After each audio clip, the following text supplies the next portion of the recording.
Situated in the heart of the South End, at the corner of Shawman and West Concord, is a lot of Latin flavor. I'm not afraid of flavor. Carlos Rodriguez is the executive chef at Orinoco, where bland is a bad word. I'd rather punch you in the mouth with flavor. Both Rodriguez and owner Andres Branger are from Venezuela. We modeled the business concept after what we call taguaritas, which are basically roadside eateries that are run by families. The restaurant is named after Venezuela's largest river, the Orinoco, that nearly splits the country in half. It was the food basket of the tribes that existed in Venezuela pre-Columbian times. It since then has become a symbol for the country. Inside the restaurant, symbols of the Venezuelan culture line the walls. Baskets made by the Paymon tribe, masks that celebrate Corpus Christi, and a gallery of photos, mementos of their homeland, which today is suffering amid political unrest. As you see, we have the family photos. Those are what we call our guardian angels. They look on us. Those ancestors also have a direct view of the food, dishes that pay homage to the old country while adding a Nuevo Latino twist. The fufu is just a dish that they make at home. They fry plantain and they do a puree. But by putting other ingredients like bacon, put a little bit of honey, put in the onion and let it caramelize into the honey. Here, the fufu is topped with sweet plantain-coated mahi-mahi and served with a side of tamarind tartar sauce. We're gonna put at the end something that in Spanish is actually called mariquitas, which is long plantain chips. Another South American staple on the menu, the arepa. It's pre-cooked cornmeal. This is the way Venezuelans do arepa, which is very round. We grill it first, so put it in the flat top, and then we finish it in the oven. That gives it a little bit of air inside, so it becomes very airy. And it's the sound that tells you if the arepa is ready. To fill the arepa, there are a number of tasty combinations to choose from. The Reina Pepiada comes with avocado chicken salad and tomato. The arepa brings everybody together. That's the mission behind the meals here, to satisfy and savor while preserving culture and using it to unite.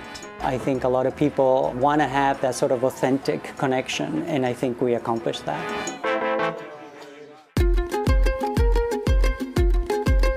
We'll see you guys. Sambusas, right?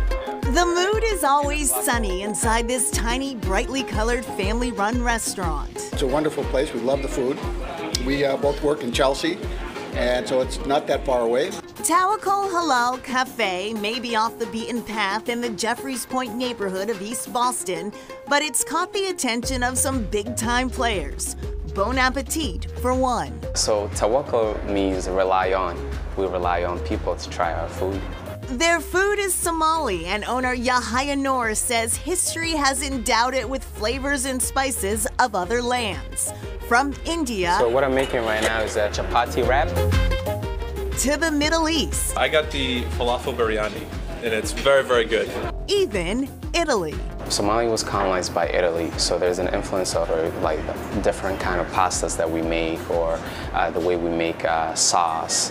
How are you? The story here is as much about family as it is about food.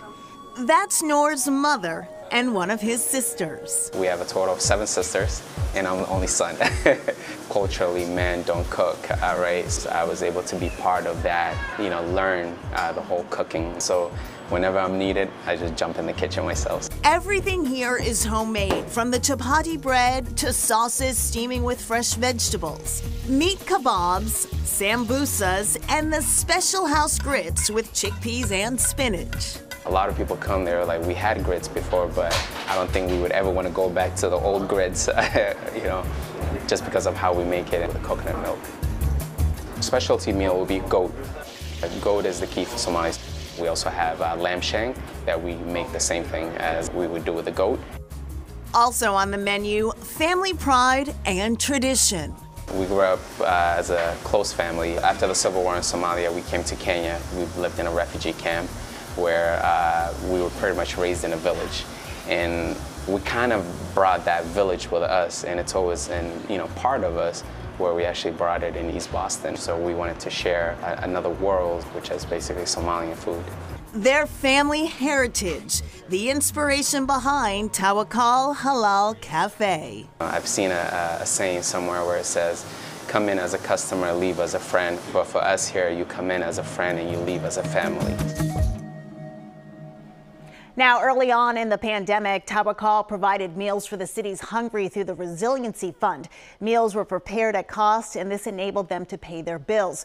The restaurant is open for takeout and hoping to be able to offer outdoor dining soon. The owner says he was happy to be able to give back. His family experienced similar need before leaving their war-torn country. Coming up, jollof rice, a West African staple served locally.